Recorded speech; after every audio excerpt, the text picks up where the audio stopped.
हम लोग कल बात कर रहे थे वर्क की, पावर की, इन सब चीज़ों की हमने बात की थी और वहाँ पे हमने बात किया था degree of freedom.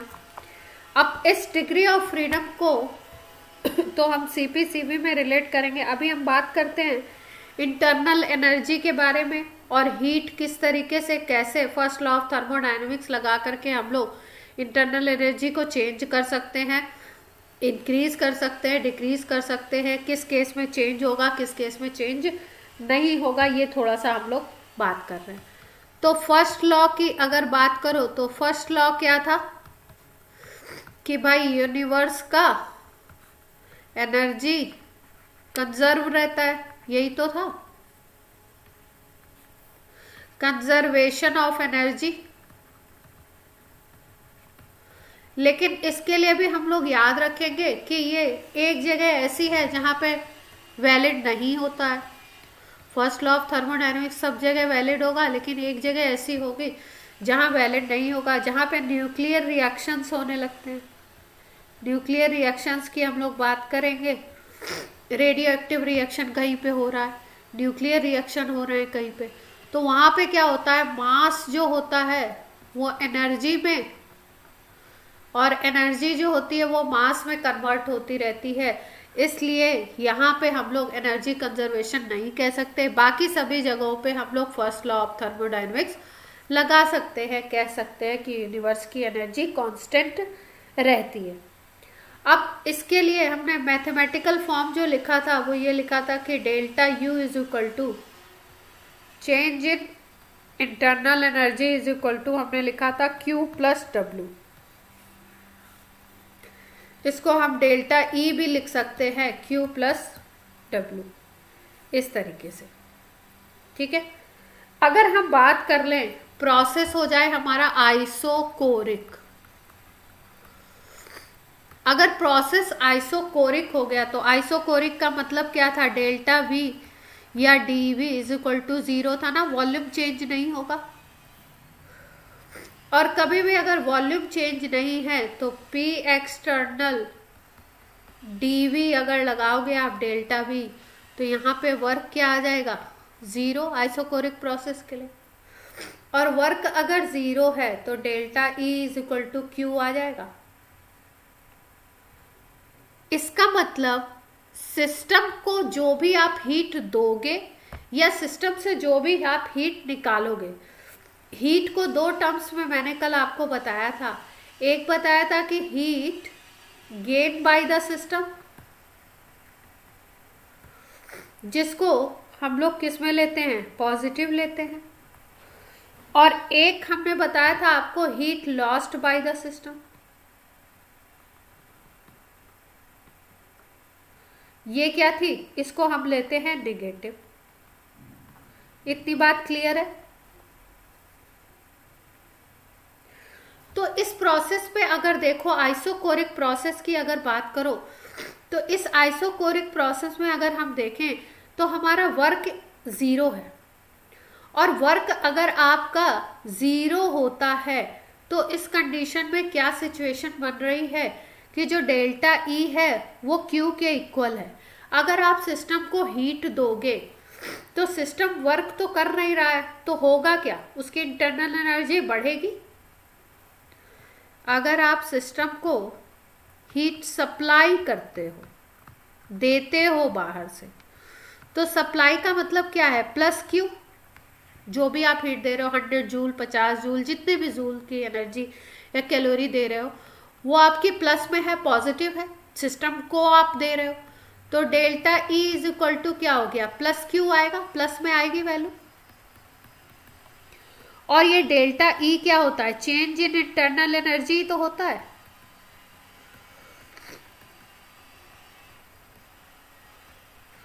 System work कोई कर नहीं रहा है, सिस्टम पे कोई वर्क हो नहीं रहा है।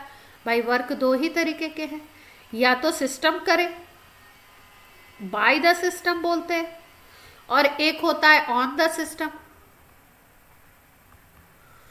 तो सिस्टम जब वर्क करता है तो क्या लेते हैं, वर्क को निगेटिव या पॉजिटिव,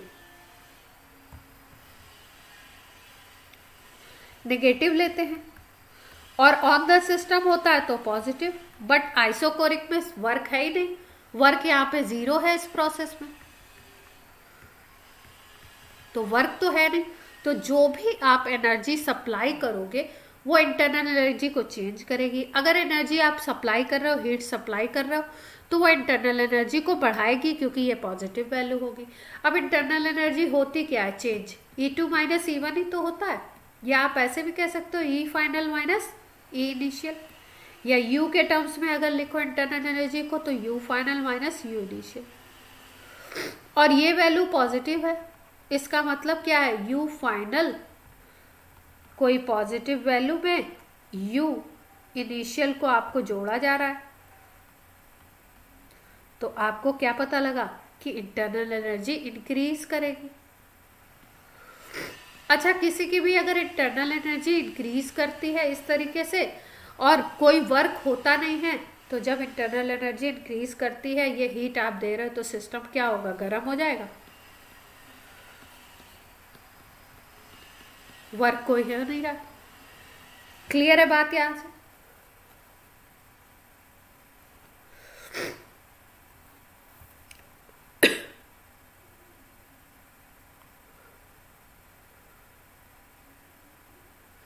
बेसिकली ये हम कह रहे हैं कि अगर प्रोसेस आइसोकोरिक है, बताना क्या चाह रहे हैं, प्रोसेस आइसोकोरिक है तो जो भी आप हीट सप्लाई करोगे वो इंटरनल एनर्जी को इंक्रीज कराएगा।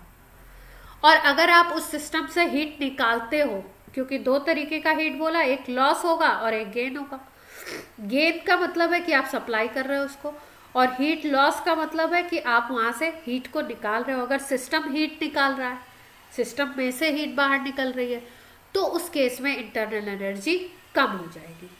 क्लियर है यहां तक की बात?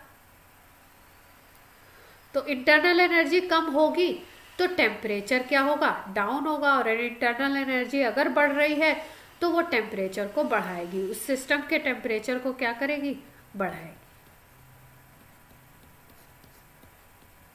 क्लियर?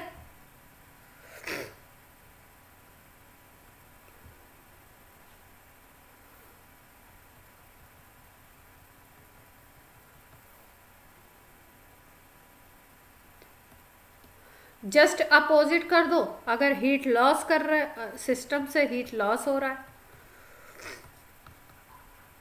तो हीट लॉस का मतलब क्या होता है कि भाई Q हो जाएगा माइनस Q आ रहा है, तो आपका डेल्टा U हो जाएगा माइनस वैल्यू,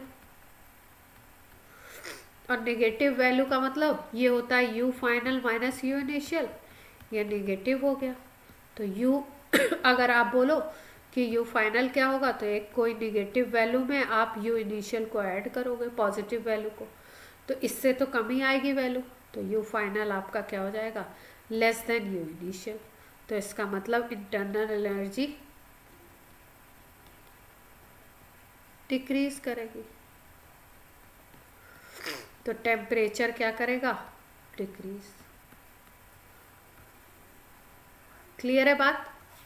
ये एबव साइड एरो को इंक्रीज समझते हैं और नीचे के एरो को क्या समझते हैं, डिक्रीज। अब देखो, अगर दूसरा प्रोसेस ले लो, जैसे तुम ले लो आइसोथर्मल, अगर इसी चीज को हम आइसोथर्मल में देखें, तो आइसोथर्मल का क्या मतलब है, T तो कांस्टेंट है, टेम्परेचर तुमने कांस्टेंट कर दिया। अब टेम्परेचर जब कांस्टेंट करते हो तो डेल्टा T हो गया 0, टेम्परेचर चेंज T कांस्टेंट तो टेम्परेचर चेंज 0। और कभी भी जब टेम्परेचर चेंज 0 होगा ना, तो अभी इसका हम लोग एक फॉर्मूला भी पढ़ेंगे, डेल्टा U का फॉर्मूला, ये NCV डेल्टा T होता है, अभी CPCV बताएंगे तो भी इसको यूज करेंगे। तो अगर यहाँ पे हम लोग डेल्टा T को 0 रख दें तो डेल्टा U क्या आ जाएगा, 0 आ जाएगा। तो इसका मतलब टेम्परेचर अगर कांस्टेंट है तो इंटरनल एनर्जी चेंज होगा 0। अब फर्स्ट लॉ अगर आप लगाओ तो delta U is equal to Q plus W, यही तो होता है। ये अगर वैल्यू 0 हो गई तो Q प्लस W, तो Q is equal to minus W या W is equal to minus Q लिख सकते हैं, एक ही बात है।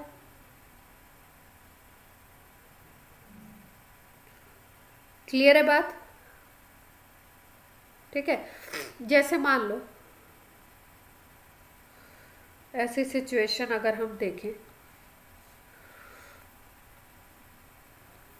ये हमारा कोई सिस्टम है, यहाँ पिस्टन लगा हुआ है, इसमें गैस फिल है, ठीक है। अब हम बोल रहे हैं कि क्यू हीट दिया जा रहा है इसको, ठीक है, क्यू हीट सप्लाई कर रहे हो।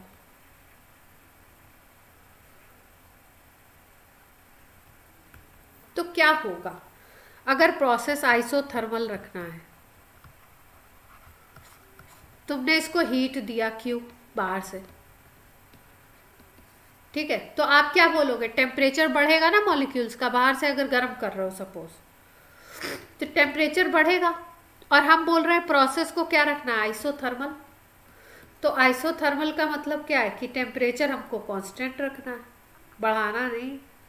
तो जो आप हीट दे रहे हो, अब ये हीट क्या होगा? ये गैस जो होगी वो एक्सपेंड करने की कोशिश करेगी। तो गैस क्या करेगी? वर्क करने लगेगी।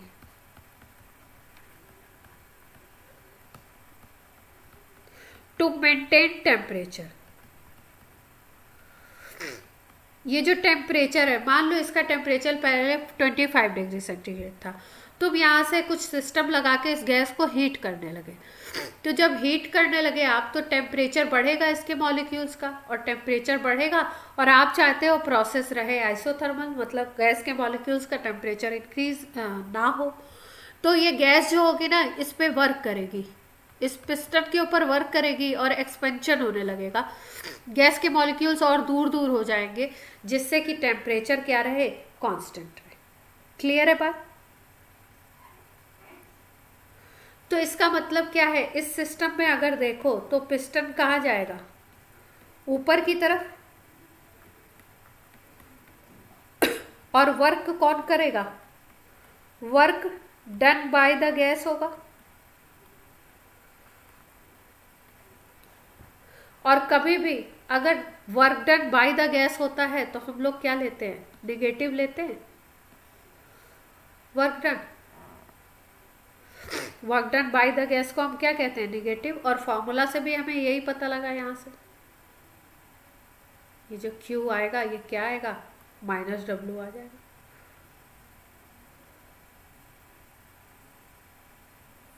अब देखो अगली सिचुएशन, हमने ले लिया आइसोकोरिक, हमने ले लिया आइसोथर्मल।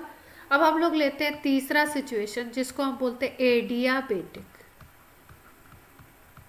एडियाबेटिक का मतलब है हीट सप्लाइड या हीट लॉस्ट, कोई भी हीट हो, ये जीरो है, ना तो सप्लाई कर रहे हो ना लॉस हो रही है। तो अब अगर डेल्टा यू की बात करो आप, तो Q + W होता है, तो Q तो जीरो हो गया, तो इसका मतलब डेल्टा U क्या हो जाएगा आपका? W के इक्वल हो जाएगा। ठीक है, तो क्या हुआ? मान लो इस तरीके से हम कोई सिस्टम क्रिएट करें, इसमें कोई गैस है, ये पिस्टन लगा हुआ है।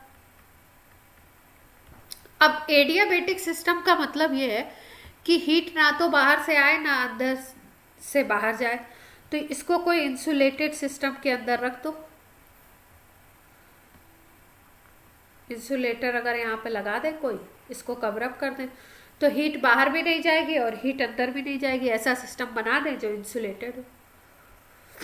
अब हीट का कोई एक्सचेंज हो नहीं रहा है, तो अगर ये गैस कोई वर्क करती है तो वो इसकी इंटरनल एनर्जी को क्या करेगा? गैस अगर कोई वर्क करेगी तो उसकी इंटरनल एनर्जी को कम करेगा। और गैस अगर गैस पर अगर वर्क किया जाता है तो इंटरनल एनर्जी क्या होगी? इंक्रीज होगी। जैसे ये पिस्टन यहाँ पे था, अब इस पे आप फोर्स लगाने लगे, और फोर्स लगा के आपने कंप्रेस कर दिया इसको, गैस को। अब गैस को जब आप कंप्रेस कर दोगे, कंप्रेशन हो जाएगा, तो क्या होगा? मॉलिक्यूल्स और पास पास आ जाएंगे। ठीक है, बाहर इंसुलेटर है, इस सिस्टम से ना तो हीट बाहर जा सकती है ना ही हीट अंदर आ सकती है, पूरा इंसुलेटेड सिस्टम है। तो अब आपने फोर्स लगा के जो भी इसके ऊपर गैस के ऊपर वर्क किया वो क्या करेगा, इसकी इंटरनल एनर्जी को ही तो इंक्रीज करवाएगा। वर्क इंक्रीजेस इंटरनल एनर्जी, और इंटरनल एनर्जी जब भी इंक्रीज होगी, हीट कहीं आ जा नहीं रही है तो टेम्परेचर इंक्रीज होना ही होना है। देखो जैसे एक प्रोसेस होता है, अगर आप ध्यान दो कभी, साइकिल के टायर्स होते हैं ना,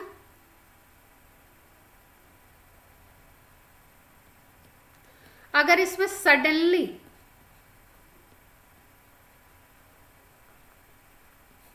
मतलब एयर पंप की जाए,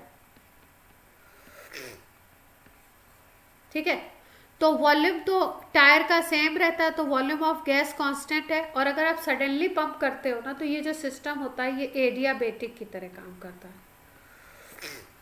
हीट वगैरह ना तो निकल पाती है और ना ही अंदर हीट जा पाती है इस टायर में, तो ये इंसुलेटर की तरह काम करने लगता है, मतलब Q जीरो हो जाता है। अब जब आप पंप करते हो, पंप करने का मतलब क्या है,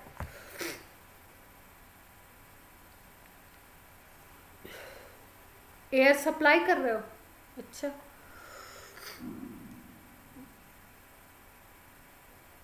एयर सप्लाई कर रहे हो या कंप्रेस कर रहे हो।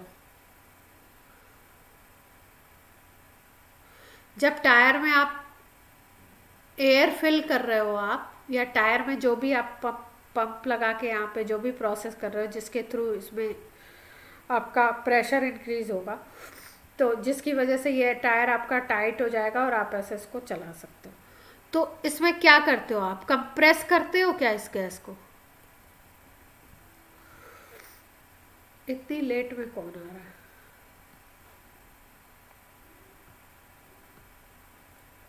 सारांश इतना लेट, आज तो मैं नहीं करूँगी।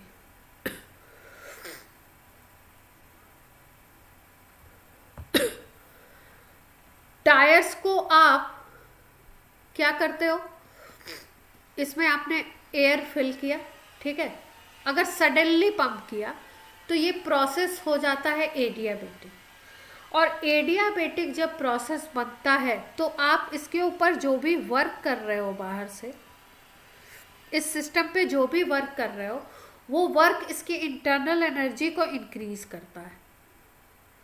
और जब इंटरनल एनर्जी इंक्रीज होगी और सिस्टम एडियाबेटिक है, हीट बाहर नहीं जा सकती, हीट अंदर नहीं जा सकती, तो टेम्परेचर सडनली इंक्रीज कर जाता है।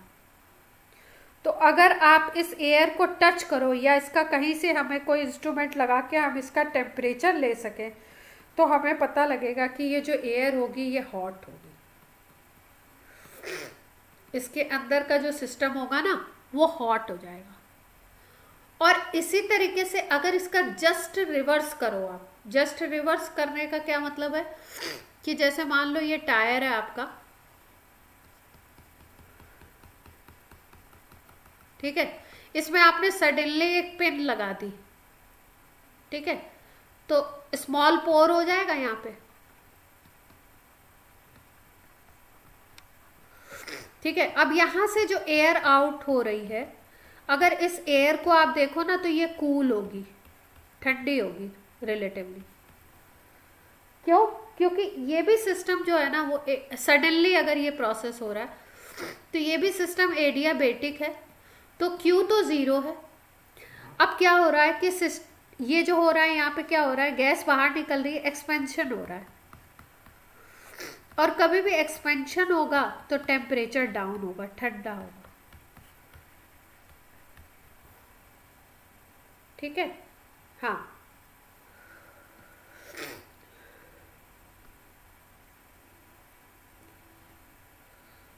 अच्छा,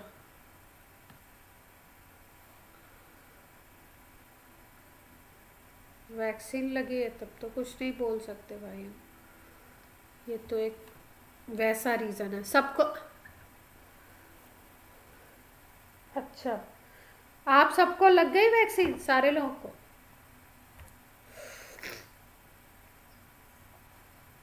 लगवाओ भाई जल्दी जल्दी, तुम लोग भी क्या कहते हैं, कोरोना प्रूफ हो जाओ।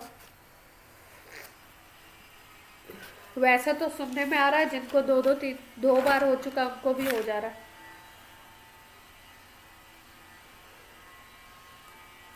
आराम से हो रहा है। अभी तो हमारे घर पे एक मतलब मेरे ब्रदर इन लॉ के वो हैं, फ्रेंड हैं, वो कोविड के इंचार्ज हैं महात्मा गांधी में।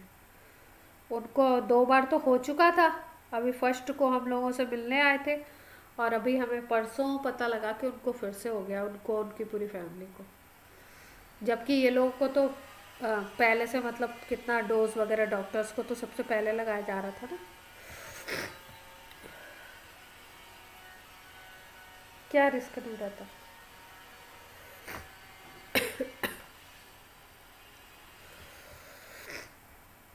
हाँ हाँ, वो बात सही है, वो आपकी बात एकदम ठीक है।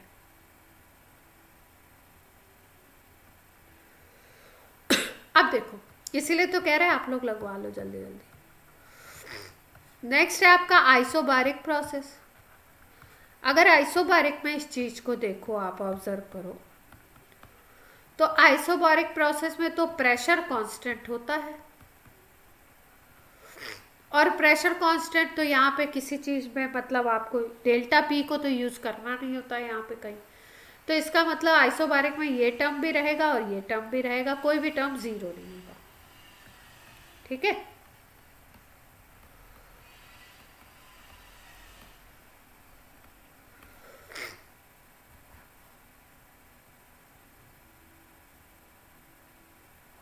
अब देखो, एक टर्म है हीट कैपेसिटी,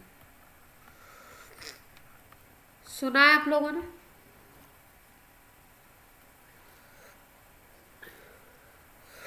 10th में पढ़ा था। अच्छा देखो, हीट कैपेसिटी होती क्या है। देखो, अगर आप किसी भी सैंपल का टेम्परेचर आप कितना इंक्रीज करो, 1 डिग्री सेंटीग्रेड या 1 डिग्री केल्विन इंक्रीज कर रहे हो आप टेम्परेचर को, तो आपको जो भी हीट सप्लाई करनी पड़ रही है उसको हम बोलते हैं हीट कैपेसिटी।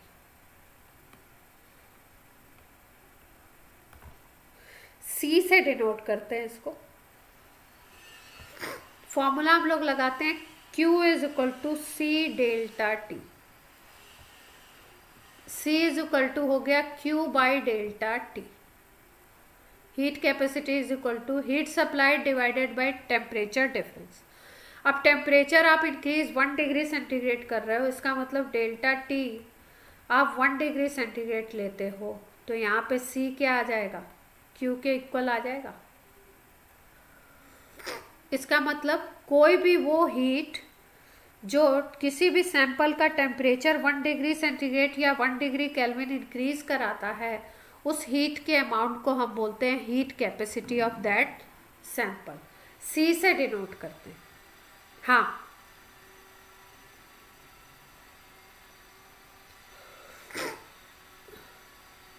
अरे टेम्परेचर डिफरेंस है ना, टेम्परेचर डिफरेंस दोनों में से कोई भी ले सकते हैं।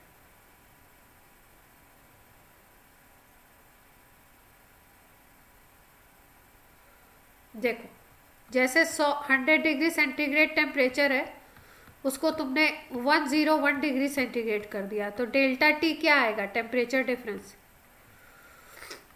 101 माइनस 100 1 ही तो आएगा। ठीक है। और अगर हाँ,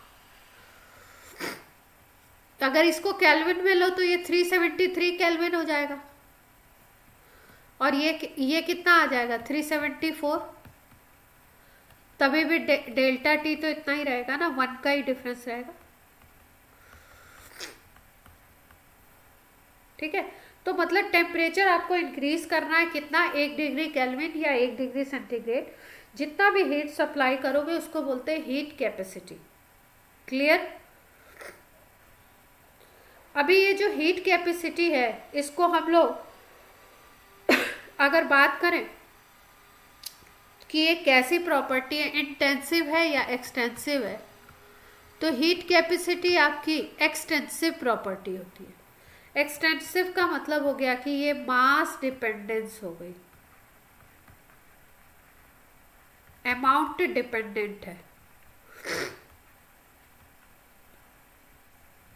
हीट कैपेसिटी मतलब जैसे मान लो ये आपने कोई आयरन का वो लिया, आयरन नेल ले लो, ठीक है, और कोई आयरन का इतना बड़ा सा ब्लॉक ले लो। अब इसको पूरे को अगर आपको हीट करना है, इस पूरे के का टेम्परेचर अगर 1 डिग्री सेंटीग्रेड आपको बढ़ाना है और इस पूरे का टेम्परेचर 1 डिग्री सेंटीग्रेड इंक्रीज करना है, तो हीट किस में ज़्यादा लगेगी?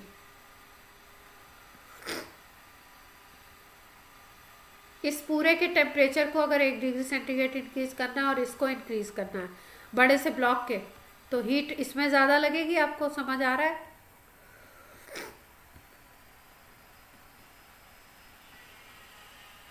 एक में कम लगेगी, एक में ज़्यादा, कंपैरेटिव अगर बोले तो। इसका मतलब यहाँ पे 1 डिग्री सेंटीग्रेड के लिए जो है उसको भी तो तुम हीट कैपेसिटी बोलोगे इस आयरन नेल की, और यहाँ पे आयरन ब्लॉक के लिए बोलोगे हीट कैपेसिटी 1 डिग्री सेंटीग्रेड ही तो बता रहे हो। तो दोनों अमाउंट के ऊपर डिपेंड कर रहा है ना। तो जो भी चीज़ अमाउंट के ऊपर डिपेंड करता है उसको हम क्या बोलते हैं? Extensive property. एक्सटेंसिव इंटेंसिव बताया था ना।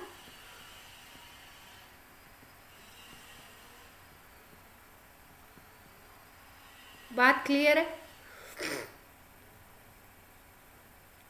पूरे सिस्टम की बात कर रहे हैं, हाँ पूरे सिस्टम की। अभी हम लोग और भी बात करेंगे तो वो इंटेंसिव बन जाएगा, इसके आगे जो बात करते हैं करें। अब देखो, अब हम बोल रहे हैं molar heat capacity. Heat capacity के आगे हमने क्या वर्ड यूज कर दिया? मोलर। अब ये क्या हो जाएगा? मोलर का मतलब 1 मोल ले लो। हाँ, तो अब क्या करना है आपको? Heat required to increase temperature of 1 mole substance, heat required to increase 1 degree centigrade temperature of 1 mole substance is called molar heat capacity. Clear है बात? जब मोलर बोलते हैं तो इसको CM बोल देते हैं, ठीक है। अब अगर ऐसे लिखो इस फॉर्मूला को, हीट बड़ा कर दें, दिख नहीं रहा? नहीं, छोटा, इससे छोटा ही लिखते हैं, इतना छोटा ही लिखते हैं, ठीक है। CM बोल दिया इसको। अब क्या फॉर्मूला बन गया? अगर हम बोले CM के टर्म्स में अगर हम फॉर्मूला बोले तो N into CM into delta T. Delta T temperature 1 degree centigrade increase कर रहे हो, N आपका 1 मोल है, तो Q इज इक्वल टू, ये तो फॉर्मूला है ही है, Q by N into delta T क्या आ जाएगा? CM। अगर इसको 1 कर दो, इसको 1 कर दो, इन दोनों वैल्यू को, तो Q is equal to CM हो जाएगा। इसी से हम लोग फिर डेफिनेशन निकालते हैं, डेफिनेशन बोलते हैं। अब यहाँ पे अगर देखो आप, तो यहाँ पे यूनिट क्या था? इसके पहले हीट कैपेसिटी में यूनिट क्या था? अगर इसको जूल में लो, कैलोरी में लो, तो डिवाइडेड बाई केल्विन या डिग्री सेंटीग्रेड, यही तो होगा। जूल पर केल्विन अगर स्टैंडर्ड यूनिट ले ले, यही होगा ना। या कैलोरी ले रहे हो तो कैलोरी पर केल्विन बोल दो। यही बोलेंगे। आगे देखो, अब ये वाले में क्या हो जाएगा यूनिट मोलर हीट कैपेसिटी का। यहाँ पे मोल आ गया, यहाँ पे केल्विन है, यहाँ पे जूल है, तो यूनिट क्या बन गई, जूल पर मोल इंटू केल्विन, ये बन जाएगा। क्लियर हो गई बात। अब देखो यहां बात कर लेते हैं इंटेंसिव या एक्सटेंसिव मोलर हीट कैपेसिटी। तो ये तो 1 मोल के लिए ही है ना, 1 मोल का टेम्परेचर इंक्रीज कर रहे हो किसी सब्सटेंस का, तो यहाँ पे तो अमाउंट हमने फिक्स ही कर दिया, तो अमाउंट से कोई लेना देना ही नहीं है। और जब अमाउंट हमने फिक्स कर दिया, अमाउंट से कोई लेना देना नहीं है, हर बार 1 मोल ले रहे हो, तो फिर उसके बाद ये क्या हो जाएगी, इंटेंसिव हो जाएगी, क्योंकि इसको हम डिफाइन कर रहे हैं 1 मोल के लिए, और 1 मोल का मतलब अमाउंट आपने फिक्स कर दिया है। क्लियर।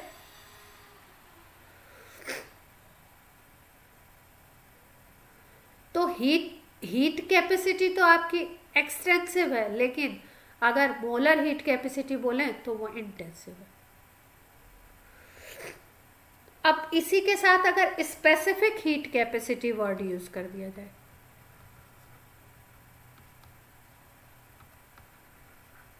तो स्पेसिफिक हीट कैपेसिटी में थोड़ा सा बस डिफरेंस है। 1 मोल की जगह हम लोग 1 ग्राम ले लेते हैं,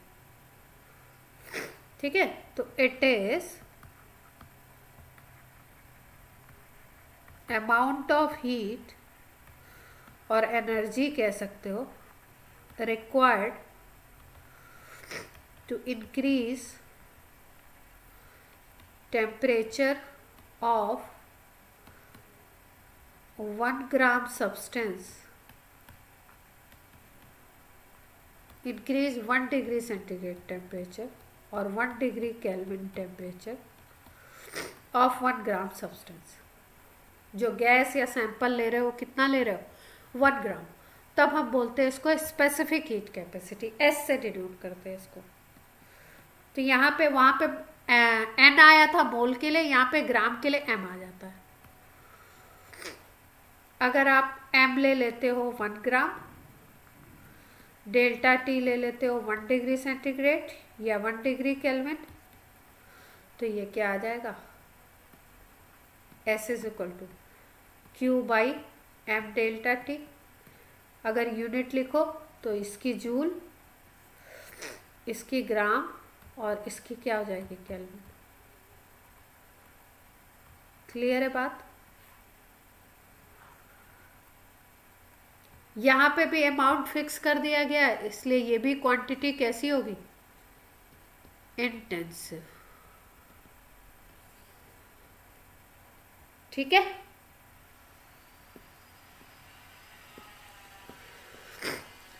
अब देखो ये जो हीट कैपेसिटी थी, जो मोलर हीट कैपेसिटी थी, अगर इसको हम लोग कांस्टेंट प्रेशर और कांस्टेंट वॉल्यूम पे निकालते हैं, तो इसको हम लोग 2 तरीके से नाम देते हैं।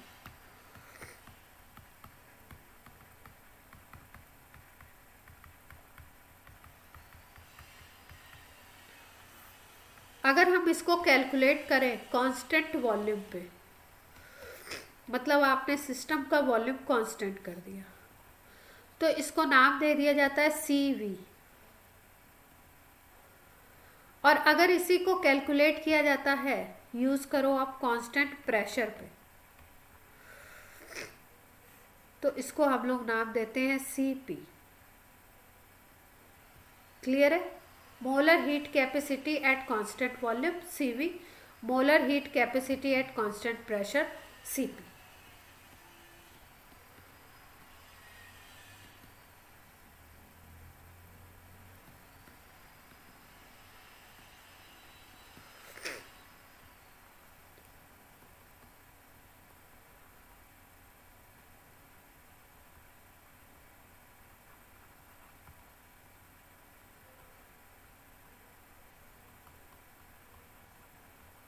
ओके है बात यहां तक।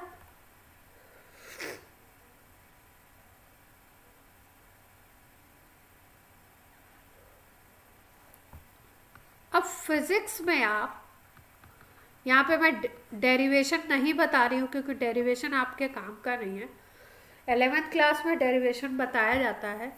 ये जो Cp और Cv है इसका डिफरेंस, Cp माइनस Cv, इसका डिफरेंस आता है R। R आपका है गैस कांस्टेंट,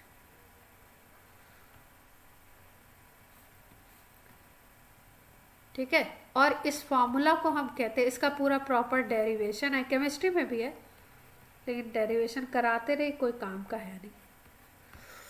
इसको बोलते हैं बेयर्स फॉर्मूला।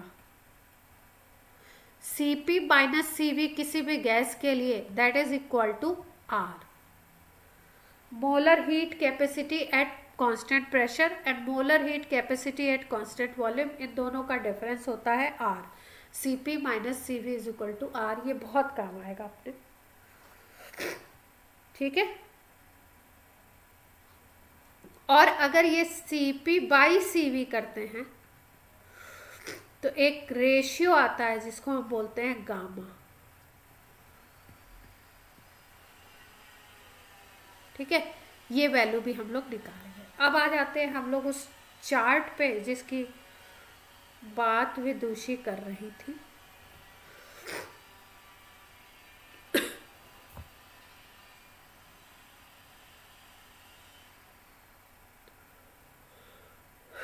कहाँ गया? DOF में था, निकल गया।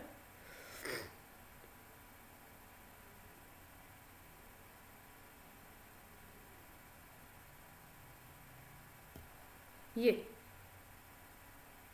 देख पा रहे हैं सब लोग?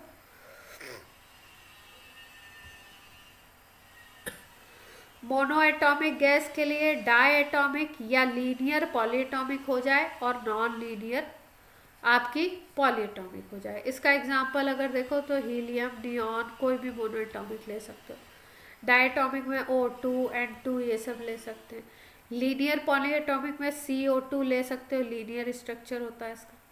नॉन लीनियर में जैसे H2O हो गई वेपर फेज में, गैसियस फेज में वाटर, या SO2 गैस की बात कर लो, SO3 गैस की बात कर लो, ये सब क्या है? नॉन लीनियर और पॉलीएटॉमिक है। इनके लिए अगर हम बात करें Cp और Cv की, तो Cp और Cv की वैल्यू क्या क्या आती है देखो, ध्यान से देखो। मोनोएटॉमिक, डायएटॉमिक और ये पॉलीएटॉमिक नॉन लीनियर जो था, इसके लिए हम लोगों ने डिग्री ऑफ फ्रीडम का फॉर्मूला क्या याद रखा था? अगर वाइब्रेशनल को एक्सक्लूड कर दें हम, वाइब्रेशनल डिग्री ऑफ फ्रीडम आपके होते हैं किस पे? हाई टेम्परेचर पे। अगर क्वेश्चन में दिया है तब इनको इंक्लूड करते हैं, नहीं तो हम लोग इनको इंक्लूड नहीं करते।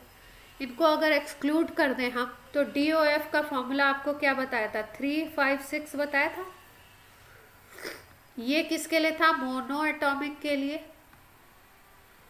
ये था आपका डायएटॉमिक या लीनियर पॉलीएटॉमिक के लिए, ये जो सेकंड वाली कैटेगरी है।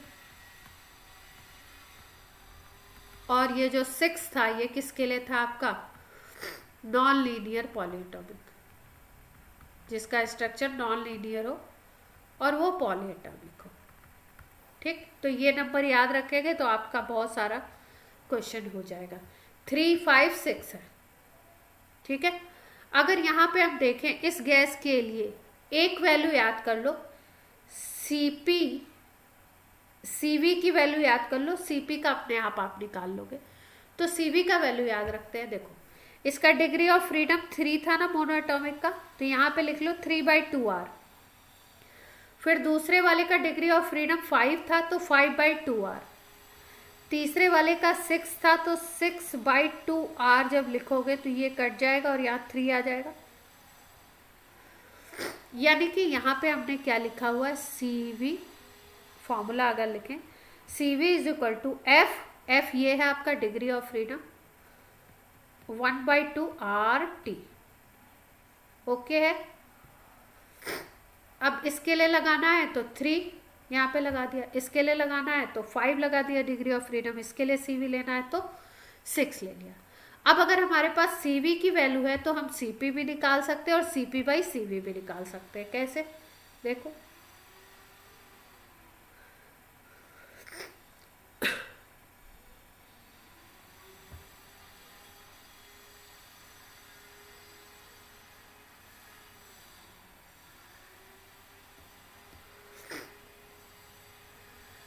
अभी अभी हमने आपको बताया कि सीवी की वैल्यू कैसे याद रखो।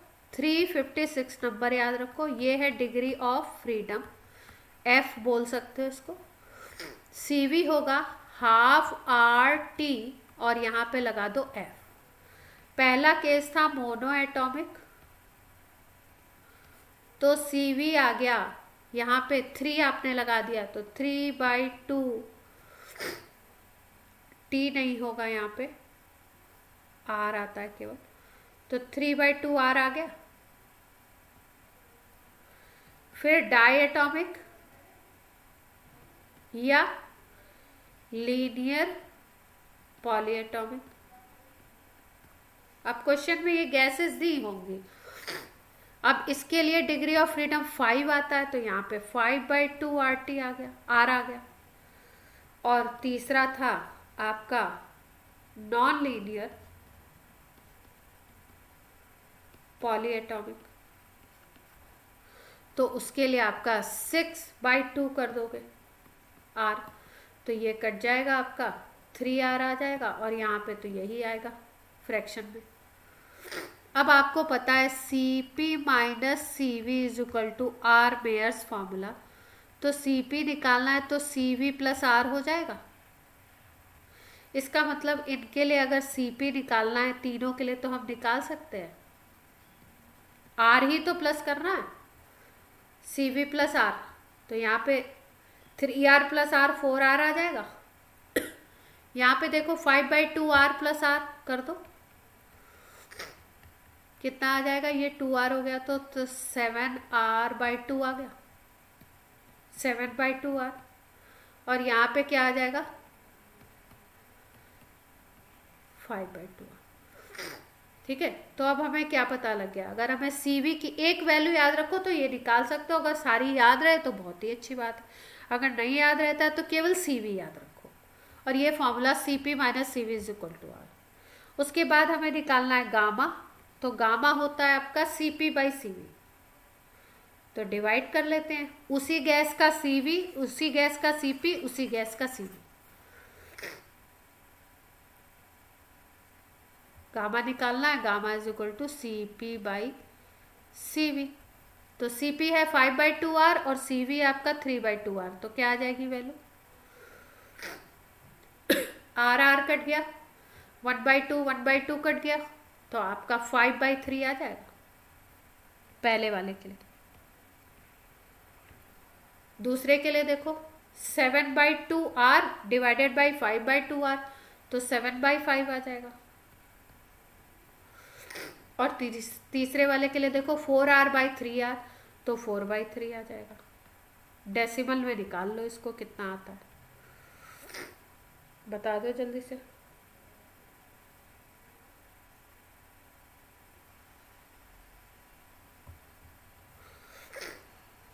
पहला वाला क्या आ रहा है 1 पॉइंट,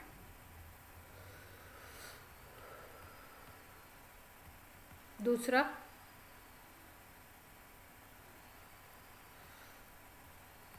तीसरा 1.33, ठीक है, ये एग्जैक्ट 1.4 आ रहा है, हाँ ठीक है। तो ये वैल्यू याद हो, ये याद हो जाएंगे, इनका काम पड़ेगा बहुत। हाँ बोलो है माँ।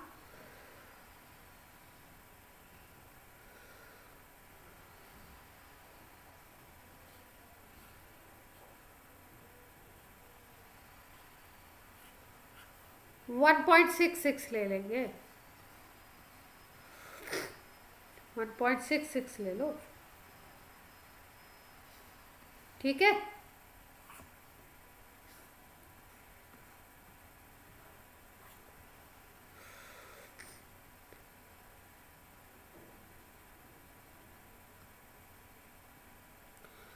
कहाँ, एक सेकेंड,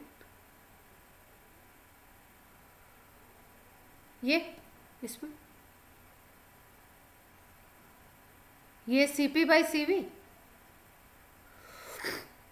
इसको कुछ 1+ करके कुछ कर रहे होंगे, कुछ होगा, देखती हूँ मैं जहाँ से उठाया क्या है, बट अपने काम का ये है।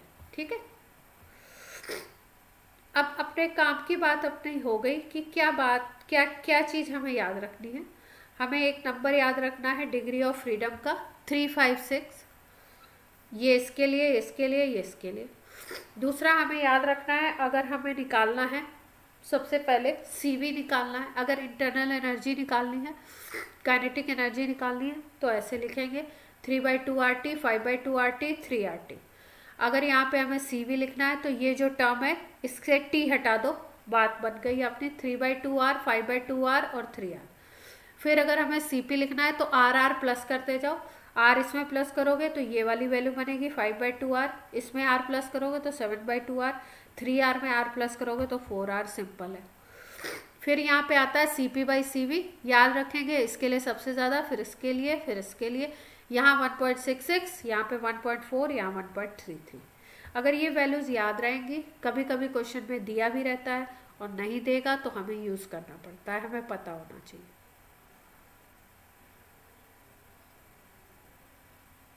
1+2/F, अच्छा, डिग्री ऑफ फ्रीडम से रिलेट कर रहे होंगे ये, अच्छा, गामा इज इक्वल टू, ठीक है, चेक कर लूंगी मैं इसको, है ना।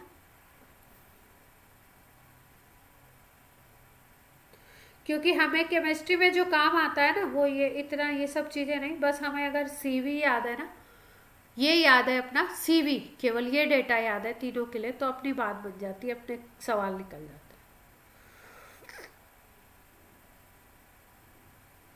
ठीक है,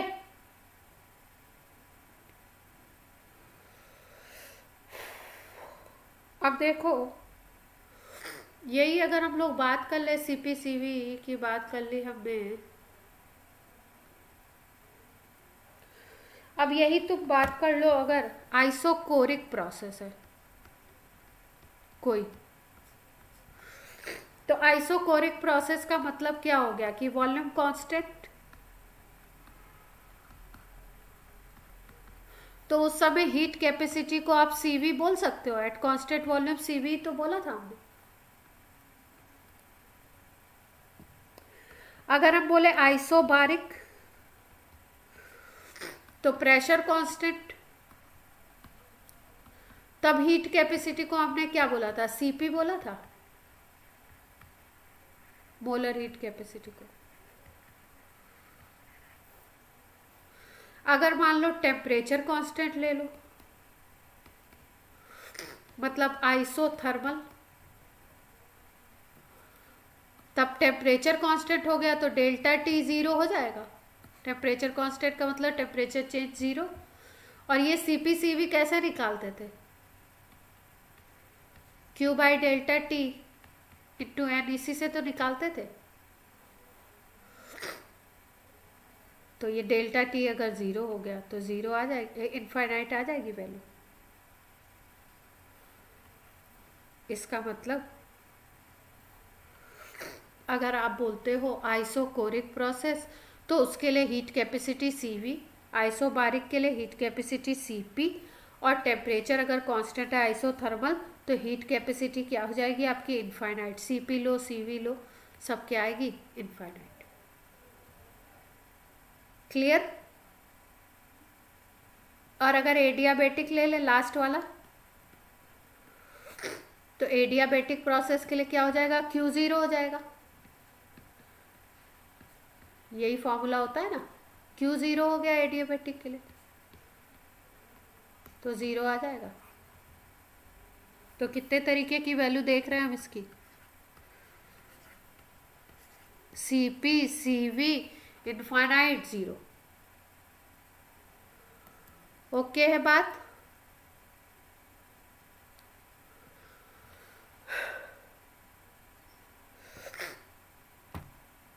क्वेश्चन किया जाए एक CP/CV पे, एक क्वेश्चन कर लेते हैं, फिर उसके बाद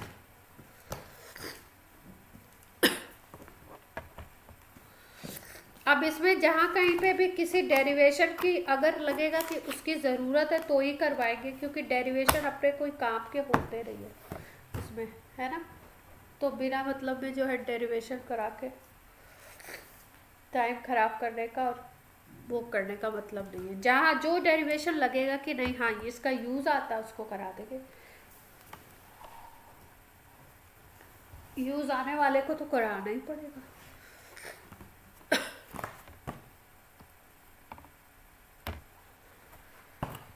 डायनामिक्स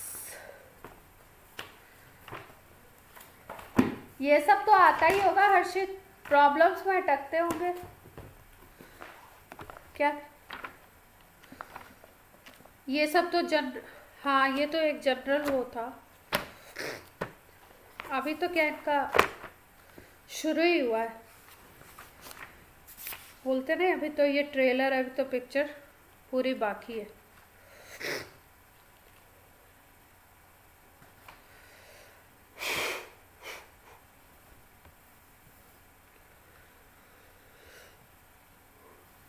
क्वेश्चन देखिए, अच्छा बनाया है।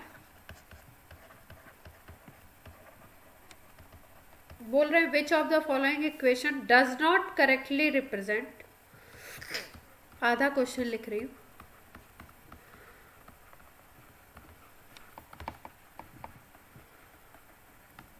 फर्स्ट लॉ ऑफ थर्मोडायनेमिक्स,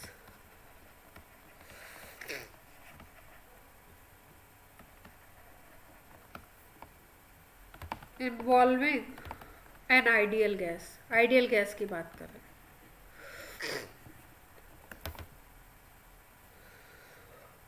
और बोल रहे हैं non expansion work is zero, assume किया ऐसा।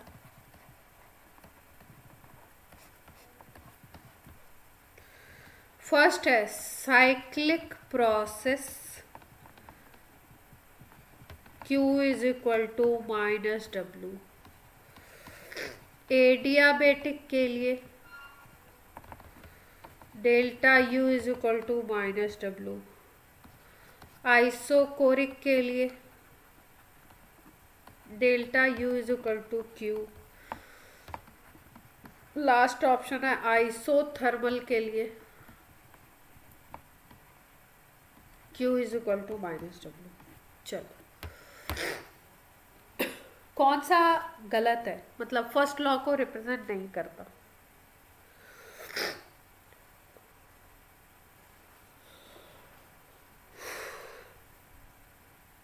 साइक्लिक के लिए आप लोग को बता देते हैं, साइक्लिक प्रोसेस के लिए डेल्टा U जीरो होता है।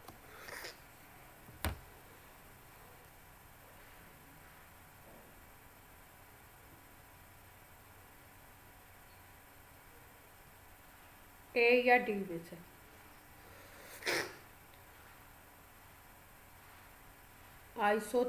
आइसोथर्मल में क्या होता है, आइसोकोरिक में delta U is equal to Q होता है।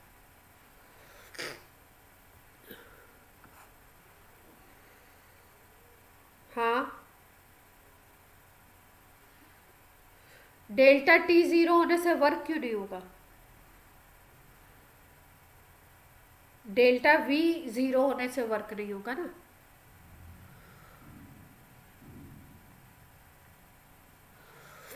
आपको लगता है कि बी होगा, चेक किया जाए।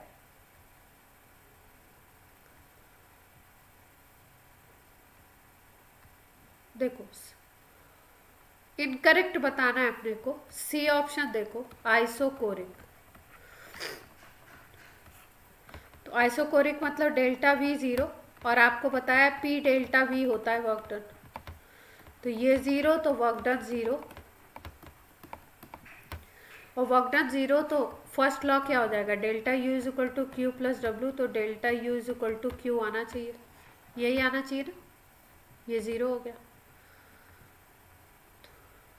तो सी तो सही है ना, करेक्ट है। अब देख लो एडियाबेटिक को देख लो, बी वाले को। एडियाबेटिक में Q 0 हो जाता है, फर्स्ट लॉ ये है। अब Q 0 हो गया तो delta U is equal to क्या हो जाएगा, W हो जाएगा। यहां पे क्या दे रखा है, -W, तो ये इनकरेक्ट हो गया। अब साइक्लिक प्रोसेस को देख लो। साइक्लिक प्रोसेस को अगर देखो तो साइक्लिक प्रोसेस में डेल्टा U होता है 0, तो डेल्टा U अगर 0 है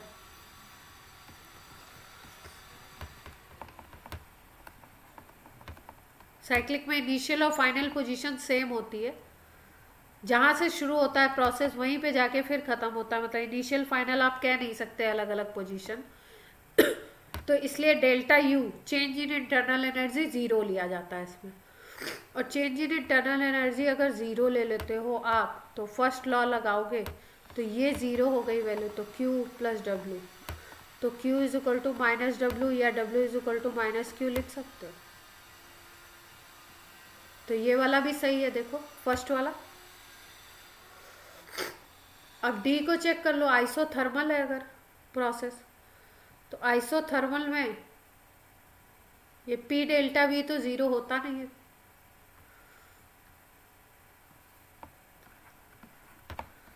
आइसोथर्मल की अगर बात करो तो टेम्परेचर कांस्टेंट है, और टेम्परेचर कांस्टेंट का मतलब डेल्टा T 0 हो गया आइसोथर्मल का मतलब, तो डेल्टा U 0 हो जाएगा इसमें भी, क्योंकि डेल्टा U का मैंने आपको फॉर्मूला बताया हुआ है। डेल्टा U का मैंने आपको फॉर्मूला बताया हुआ है, कहाँ गया इसका, NCV डेल्टा T। कभी भी प्रोसेस का टेम्परेचर अगर नहीं चेंज हो रहा है तो डेल्टा T 0 हो जाएगा, उस केस में डेल्टा U हमेशा 0 आएगा, क्योंकि यहाँ पे आप 0 ले लोगे ना। अब डेल्टा U 0 आ गया तो फर्स्ट लॉ ऑफ थर्मोडायनेमिक्स फिर से यही वाला बन गया, ये साइक्लिक वाला। तो यहाँ भी क्या आ जाएगा, Q is equal to minus, यही दिया हुआ है क्या डी में, डी में यही दिया है ना, देखो इसमें सेम दिया हुआ है, तो ये भी करेक्ट है, ये भी करेक्ट है, ये भी करेक्ट है, ये वाला रॉन्ग है। ठीक है बात, कर लेंगे ऐसे क्वेश्चन। मेंस में इजी क्वेश्चन आते हैं, इतने कोई टफ नहीं आते, और जेई में भी इसमें इतने कोई टफ नहीं देते। अच्छे क्वेश्चन बनाएंगे तो अलग तरीके से बनाएंगे, ऐसे मतलब हल्के क्वेश्चन हल्के ही बनाएंगे। कोई CPCV पे दिखाई नहीं दे रहा, CPCV पे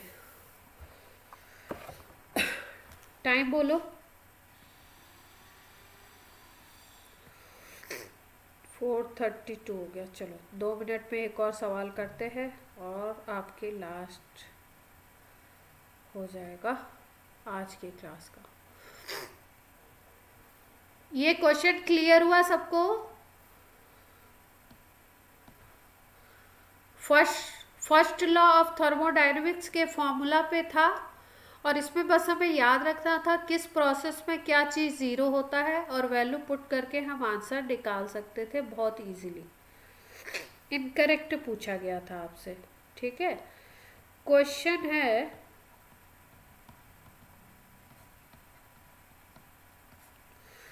a piston filled with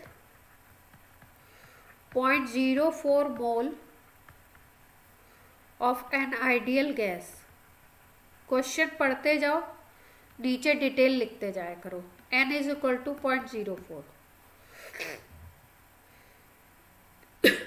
और गैस एक्सपेंड कर रही है, एक्सपेंड्स रिवर्सिबली। हमें आंसर में क्या मिल गया, रिवर्सिबल प्रोसेस। फ्रॉम, ऐसे ही क्वेश्चन करते हैं, 50 litre from 50 ml to 375 ml at constant temperature. Temperature constant है, प्रोसेस है आइसोथर्मल, V2 है 375, V1 है 50। सारा नोट कर लिया हमने पहले ही। हाँ, और टेम्परेचर दिया हुआ एट 37, कांस्टेंट है लेकिन 37 डिग्री सेंटीग्रेड है। As it does so it absorb 208 joule heat. Heat 208 absorb कर रहा है। सिस्टम अगर एब्जॉर्ब करता है तो Q पॉजिटिव लिया जाता है। सिस्टम को हीट दे रहे हो ना तो पॉजिटिव लेते हैं। Q कैलकुलेट करना है और W कैलकुलेट करना है। R की वैल्यू दी हुई है, Q कैलकुलेट करना है, W कैलकुलेट करना है। R की वैल्यू दी हुई 8.314 और ln 7.5 की वैल्यू दी हुई है 2.01। ln नेचुरल लॉग का वैल्यू दिया हुआ। तो रिवर्सिबल के लिए कल आपको फॉर्मूला क्या बताया था? क्या फॉर्मूला था? W is equal to NR, नहीं 2.303 नहीं लेते क्योंकि ln की वैल्यू दी हुई है ना नेचुरल लॉग की, तो ये वाला लगाते हैं NRT ln V2 by V1, यही था। रिवर्सिबल आइसोथर्मल के लिए बस फॉर्मूला याद रखो, काम अपना बन जाएगा। कैलकुलेशन सही करोगे +4 आ जाएंगे। मोल दिए हुए इतने, माइनस NRT था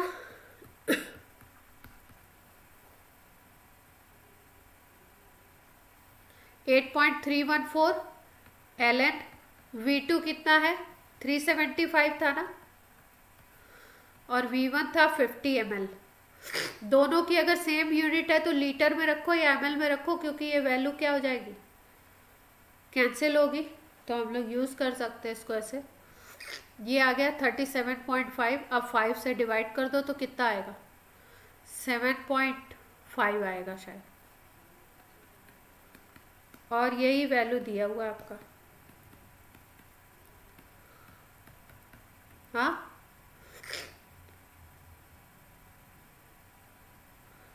नहीं ln क्यों ले रही है, देखो ln की वैल्यू दे रखी है। ln 7.5 की वैल्यू 2.01 दिया हुआ।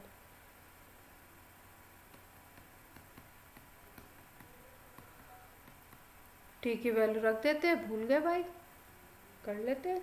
कितना टेम्परेचर है 37 है ना, तो इसमें 273 प्लस कर लो, केल्विन में आ जाएगा। 310 आ गए, यहाँ पे T आना था।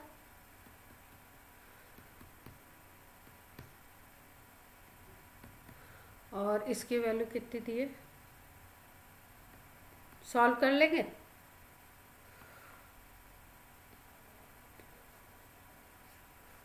चलो जल्दी से बताओ कितना आ रहा है आंसर निकाल के।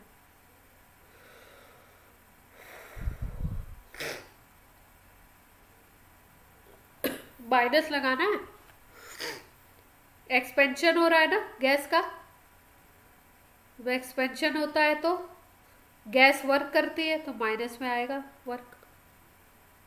ठीक है, यहाँ फॉर्मूला में माइनस है। चलो अब वैल्यू निकाल लोगे, कितनी आ जाएगी जल्दी से कर लो कैलकुलेशन कैलकुलेटर से।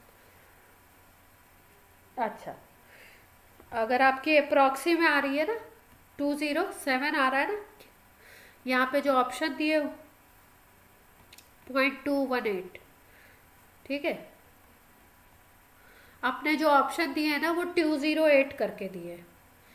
दो ऑप्शंस में दिए हुए -208 और दो ऑप्शंस में दिए हुए +208, तो -208 ले सकते हैं प्रॉक्सी में।